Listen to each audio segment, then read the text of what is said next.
দেখুন, আপনার জন্য আমি একটা দুর্দান্ত ভিডিও নিয়ে এসেছি। ভিডিওটা কীরকম?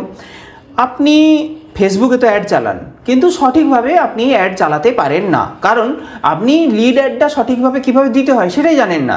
আমি আজকে একদম প্রফেশনাল ওয়েতে কীভাবে ইন্ডাস্ট্রি লেভেলের অ্যাড দেওয়া যায়, অর্থাৎ প্রফেশনাল লেভেলে কীভাবে অ্যাড দেওয়া যায় ফেসবুক বা ইনস্টাগ্রামে, অর্থাৎ মেটার অ্যাডের মাধ্যমে, সেটা আমি আজকে পুঙ্খানুপুঙ্খভাবে আপনাকে দেখিয়ে দেব। তো সময় নষ্ট না করে সেটা আমরা দেখে নিই। আর যদি আপনি এই অ্যাড দেখে নিজে অ্যাড দেন, তাহলে কিন্তু আপনাকে কোনো এজেন্সির কাছে গিয়ে অ্যাড দিতে হবে না। তাহলে সময় নষ্ট না করে চলুন আমরা অ্যাডটা কীভাবে দিতে হয় সেটা দেখে নিই। প্রথমে আমরা ক্রিয়েট অপশনে যাব, তারপর চুজ এ ক্যাম্পেইন অবজেক্টিভ থেকে লিডস অপশন চুজ করব। এবার কন্টিনিউ অপশনে ক্লিক করব, তারপর আমরা প্রতিটা পেজের একটা নাম দেব। আমি যেহেতু এভাডটস একাডেমির অ্যাড রেডি করছি, তাই আমি এটার নাম দেব এভাডটস একাডেমি। আমরা প্রতিটা পেজে সেম নামে দেব, আপনারা চাইলে অন্য নামও দিতে পারেন। তারপর আমরা আবার ফার্স্ট পেজে চলে আসব। ফার্স্ট পেজে বাজেট স্ট্র্যাটেজি অপশন থেকে আমরা অ্যাড সেট বাজেট অপশনটি সিলেক্ট করব। আপনি চাইলে এখানে A/B টেস্টও করতে পারেন। এবার স্পেশাল অ্যাড ক্যাটাগরি অপশন থেকে এমপ্লয়মেন্ট অপশনটি সিলেক্ট করে নেব। তারপর নেক্সট অপশনে ক্লিক করে পরের পেজে চলে যাব।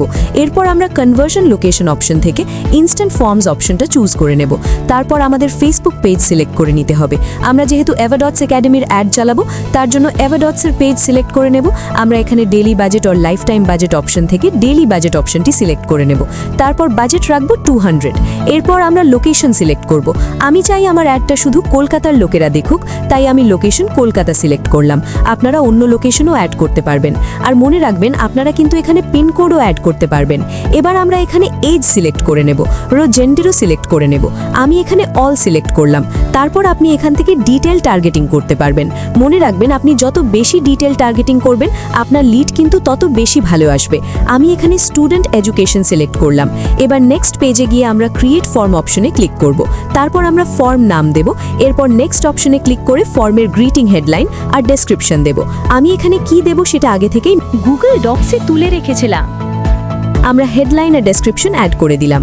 তারপর আমরা কোয়েশ্চেন অ্যাড করব। এখানে আপনি যা ইচ্ছা চুজ করতে পারেন।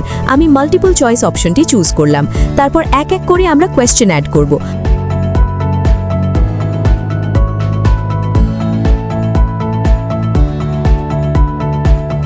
হয়ে গেল আমাদের কোয়েশ্চেন অ্যাড করা। তারপর কন্ট্যাক্ট ইনফরমেশন ডেসক্রিপশন অ্যাড করব। তারপর ইনফরমেশন টাইপ অ্যাড করব। ওয়েবসাইট আমাদের লাগবে না, তাই ওয়েবসাইট ডিলিট করে দেব।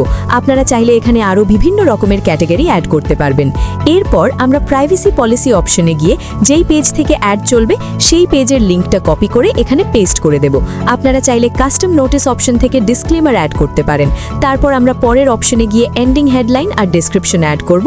তারপর এডিশনাল অ্যাকশন অপশন থেকে চ্যাট অন হোয়াটসঅ্যাপ অপশনটা সিলেক্ট করব। তারপর আমাদের ফর্ম ক্রিয়েট হয়ে যাবে। ইমেজ অ্যাড সিলেক্ট করব, কারণ আমাদের অ্যাডটা ইমেজে চলবে। আমরা ইমেজ সিলেক্ট করে নিলাম। তারপর এখানে আমরা প্রাইমারি টেক্সট, হেডলাইন আর ডেসক্রিপশন অ্যাড করব। তারপর কল টু অ্যাকশন অপশন থেকে অ্যাপ্লাই নাও চুজ করব। তারপর অ্যাডটি পাবলিশ করে দেব। তো আশা করি আপনি শিখে গেছেন যে কিভাবে লিড অ্যাড তৈরি করা যায়। এইভাবেই কি করে হোয়াটসঅ্যাপ অ্যাড তৈরি করা যায়, কি করে ফলোয়ার তৈরি করা যায়, কি করে আপনি অ্যাড সেগমেন্টের A/B টেস্টিং করবেন। প্রত্যেকটা ভিডিওকে আমি নিয়ে এসেছি পরপর। আপনি দেখুন, আমাদের সঙ্গে যুক্ত থাকুন। আর যদি এই ভিডিওর ইনফরমেটিভ বলে মনে হয় তাহলে লাইক করবেন। আমাদের সঙ্গে থাকতে চাইলে অবশ্যই চ্যানেলটি সাবস্ক্রাইব করবেন। আজ এই পর্যন্তই, দেখা হচ্ছে পরের ভিডিওতে। দেখতে থাকুন এভাডটস একাডেমি। নমস্কার।